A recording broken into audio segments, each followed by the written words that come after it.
Hello, chart watchers, and welcome to this Friday, February 9th Market Watchers Live Show with your hosts, Tom Bowley and Aaron Swinlin. For those of you joining us for the first time today, welcome to the show. We are certainly glad to have you. And for our regulars, welcome back. Well, the downtrend does continue. The market got off to a pretty good start this morning, but you can see we are trending lower near today's at least intraday lows. The Dow Jones Industrial Average down 147 points, the S&P 500 down 10, NASDAQ down 28, and the Russell 2000 down nearly 7. So we are down across the board. 10-year Treasury yield down a couple basis points to 2.83%. Volatility back on the rise again after a little bit of an open lower this morning. Technology and utilities leading the rally, but you can see technology does continue its downtrend. It just happened to have a little bit of a pop at the open. Utilities moving higher. Number one, they are a defensive group. And number two, with the 10-year Treasury yield down, I think that is encouraging some buying in utilities. Within the technology area, internet stocks got off to a good start, but have started to retrace those gains, moving back toward the flat line. Same thing for semiconductors and software stocks. Within the semiconductors, you do have Nvidia, which reported excellent results last night after the bell. Got a huge gap up. Stock was up about 10% at the open, but you can see recently did move back down, closed, didn't quite fill that gap, but we are getting close. And we'll have to watch to see whether or not Nvidia can regain strength. You figure company coming through and with blowout earnings, if they can't go up in this market, Aaron, I'm not sure what can. How are you doing this morning, Aaron? I'm not hearing you. Make sure you're unmuted. Yeah, it's been a really interesting week, I think we could say. And, I'm wondering where all the bargain hunters are. We always talk about, hey, the market's pulled back and now there's going to be all these bargains. Where are they? It's amazing when you look at the market because, and Arthur said this yesterday when he was on, everybody was talking about we need a pullback, we need a pullback, we need a pullback. Now we get a pullback, nobody wants to buy. Exactly. So that part's pretty interesting. And I don't even want to know what we decided about the S&P 500 last Friday because I don't think either one of us picked what's been going on this week. I think I looked earlier, and I don't know if we're over 2,000 points down on the Dow now, but I know we're close if we're not quite there. Yeah, I think we've had a little bit of a rebound, but oh my goodness. Yeah, it's been a rough week for a lot of portfolios, I suspect. Yeah, I think even those who are calling for the pullback, I don't think too many people were looking for 2,000 points on the Dow in a week. But no, I know that was not my my support levels at all. So it's been interesting, but I still think we're going to see a good rally probably next week, but I wouldn't expect it to take hold for the long haul. I'd be looking for I suspect we'll have to retest these lows again. Yeah, and I think anytime you're in an emotional market like the one we're in right now, I mean, when I say emotional, when you look at the technical side of things or you look at the fundamental side of things, it's kind of hard to justify what the market's done this week. I mean, even those who, say, well, interest rates are rising, that's bad for the market. I mean, I would tend to argue with that because I do think that can create some opportunities for stocks with money rotating out of the bond market. But there's a lot of different things going on out there. I mean, we just went through a great earnings season. Many companies not only beat Wall Street estimates, but absolutely blew them out of the water with Nvidia last night being among the latest. And yet the market right now could care less about the earnings season, doesn't really care about what's going on with interest rates, doesn't really care about any technical moving averages, trend lines, price support. Right. It doesn't care about anything right now except emotions. And we are in a very emotional environment in the market. And 2 days ago, I think in my blog, I said, okay, I'll go out on that limb. I'm going to call a bottom. Well, this is how silly the high volatility can make you look as the Dow Jones and the S&P and NASDAQ all moved to new lows. But anyhow, it's definitely been an interesting week. But I'll let you get into the announcements and the agenda for today, and then we'll get started. Absolutely. So what's coming up next week? We have a really exciting week. Of course, Tuesday, we have everything StockCharts. I'm not sure who is going to come in for that just yet, but I'm sure it'll be great. Charles Kirkpatrick, he is the author of one of the major books in technical analysis, and he is going to be our guest on Wednesday. I'm very excited to talk to Charlie. Julius DeKempener, our RRG specialist and creator, will be with us on Thursday to talk RRG, and I know everybody's going to be excited to see that. So that's what we have on tap for the weekly schedule. But let's look at what's going to happen today. Yeah, well, who knows what's going to happen today, right? But go through. We know what the agenda is going to be today. We don't know what else is going to happen today, but we do know the agenda. Good point. Well, we're going to start off with you today, Tom. You're going to do a workshop. He's going to show us some tips and tricks for stock charts that he uses, and then I'm going to give you a scooter report. We're going to look at the leaders as well as the big movers. And 10 and 10 to 1, our first symbol that we're going to look at will be the Egypt Index ETF, EGPT. And we're taking your requests in the live chat room. So go ahead and start putting those in for the 10 and 10 to 1. And finally, I'll finish off with a sentiment update. And you can imagine sentiment looks pretty interesting right now. And it does. So we'll look at that at the end of the program.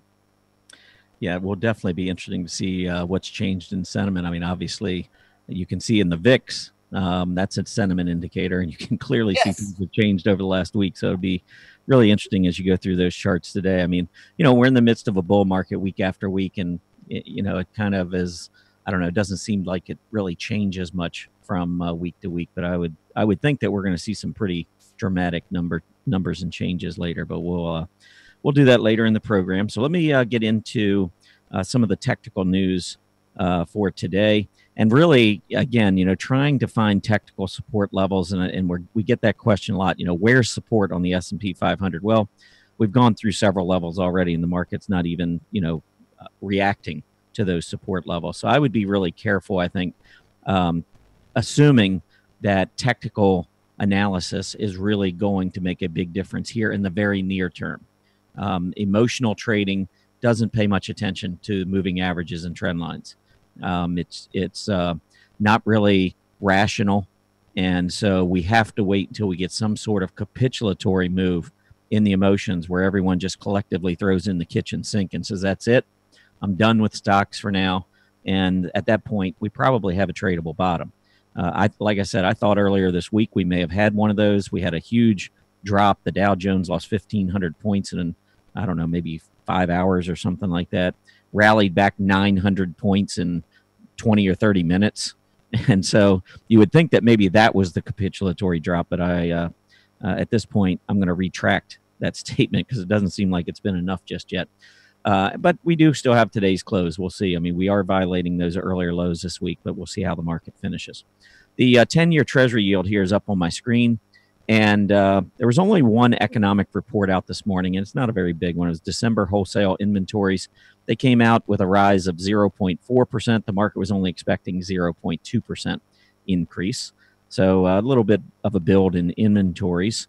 But the 10-year Treasury yield continues to be in this uptrend. And I know that there are some who are pointing to this and saying, well, rising interest rates bad for the stocks, and therefore, this is why the market is falling. I don't really share that sentiment. In fact, I think if you go back and you look at short-term spikes in the 10-year Treasury yield historically, they typically coincide with very big moves to the upside in the equity market. And the reason for it's pretty clear. When Treasury yields are going up, money is rotating out of the bond market. That's what creates higher yields. So as that money rotates out of the bond market, if it's for the, let's just say, appropriate reasons, if folks are getting out of bonds because they are anticipating a strengthening economy, that strengthening economy translates into higher profits for the benchmark S&P 500 companies.